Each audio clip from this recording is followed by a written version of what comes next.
we're invoking in Article 4. What does that mean for the state of NATO? And what did Vladimir Putin just do? Well, this is a very serious incursion by the Russians. I think it is designed to test NATO's resolve. And we also have to look at the context that we're in. We are, and seemingly Trump is more frustrated with the Russians of late, we're looking at what do security guarantees look like. Does that include a Western tripwire force inside of Ukraine, something that Vladimir Putin has warned us against doing? Yeah. And we're also apparently getting more serious about sanctions. So I think what they're trying to do, Putin in particular, is to warn us of the dangers of confrontation, to intimidate us, and to fracture our resolve. That's got to be what he's after right now, because I think he feels rather defensive because he sees Trump seemingly realizing that they're disrespecting the United States and turning on us. The United States is part of NATO, in theory. There is a question lately as the U.S. starts to pull some of the security aid in Eastern European countries that border Russia about just how tight that resolve is. What does Donald Trump do next? I think this is where the rubber's going to meet the road. You've heard Trump in years past insist that NATO begin to pay their fair share. Trump won that at the beginning of his term, so I think he's flipped a little bit. I don't think he wants to get out of NATO. I think he wants to see the Europeans step up. He feels like this is something he's achieved already as part of his national security foreign policy. But this is just the type of exigency that the Russians are trying to test us with, which is, do faraway items or incursions or attacks, does that implicate U.S. national security? Should it? Should American soldiers be involved in this type of work? That's the type of debate he wants to provoke here within the United States, because he knows we have sort of neo-isolationist sentiment right now, doubting about America's role in the world. The reaction from at least one Republican on Capitol Hill, Joe Wilson of South Carolina, posted on X, Russia is attacking NATO ally Poland with Iranian drones less than a week after the president hosted the Polish president at the White House. This is an act of war. Is that how you see this? No, I don't want. We need to see if this continues, and we need to. I mean, obviously, we need to take it seriously. Yeah. But calling it an act of war, I think, goes way too far. It's hard to back up from that, isn't it? It's hard to. There's no other place to go. Yeah. That suggests that we need to hit back militarily immediately. I don't think that's right at all. Let's see if this is part of a larger aggressive pattern. They have had minor incursions in the past. I think this is the most major of them. Let's see where this goes. There's no doubt that people are signaling to the Russians today, easy, be careful, don't provoke us, you can't win this. But let's see if this continues. Where do the Europeans go from this? Emmanuel Macron, Giorgia Meloni, Friedrich Merz, I should say. What are they thinking right now?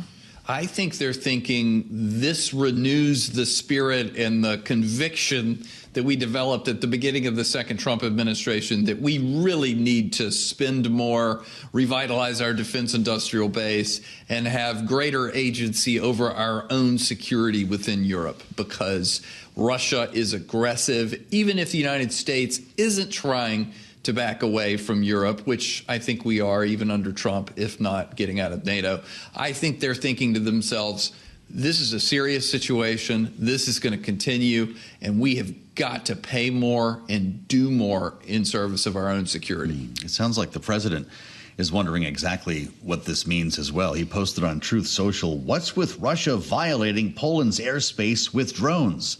Here we go, exclamation point." I don't know where we're going there, Michael, but there are questions about where we're going with Israel as well. Yeah. After striking Doha, targets in Doha yesterday, where the actual negotiators were and the largest U.S. base in the Middle East is located. The president has made clear that he's angry about it. He posted on Truth Social, "Not a decision made by me." What does he do with Benjamin Netanyahu on this one? Well, I think he's frustrated with Netanyahu because Trump feels like he's getting closer to a hostage deal. He had just put out a big tweet on Sunday afternoon saying Israel's agreed to a certain set of criteria. Now it's Hamas's turn. And I think he sees what Netanyahu is doing is boat rocking. It's not that it should be completely surprising that the Israelis are engaging in yet another decapitation strike of a leadership target in a terrorist organization. But this was a little bit surprising, the timing of it all. Yeah. The United States is in the harness trying to negotiate a good deal.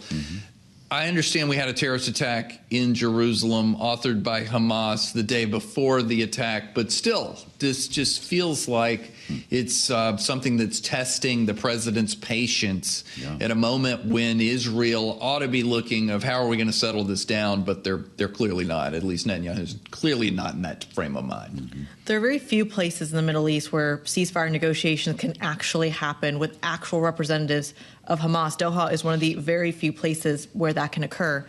Is this a message that a ceasefire is ultimately off the table or not doable?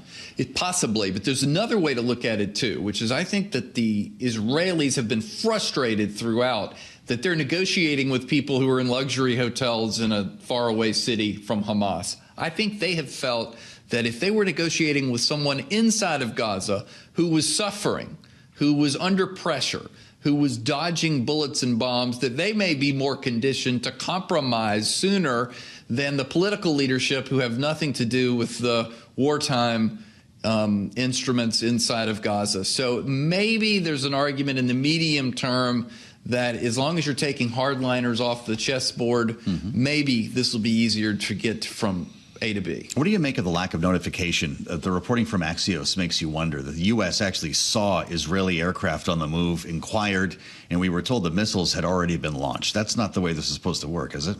You would think that we would have moved more in concert on this. The Israelis must have known that Trump wasn't going to like this very much. Yeah.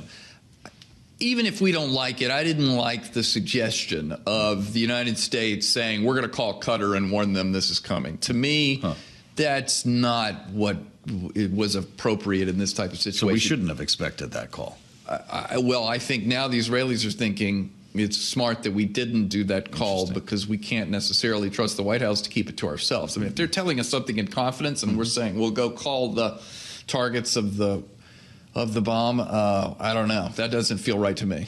Should we be bracing for fallout from Iran, from the Houthis, from Lebanon? What are the ripple effects here? So Iran, I think, is still trying to figure out what weapons they do have. I know they're going to bounce back sooner or later with their proxy forces. I don't know that they're ready yet. I still think Hezbollah is on its back foot. If anything happens, I think it would come from the Houthi. There might be a longer-term implication for bombing Doha that the Israelis will have to press. But, you know, as the Israelis are fond of saying, they have 7 fronts ongoing in their wars within the Middle East, and they have to keep their enemies sort of on their back foot.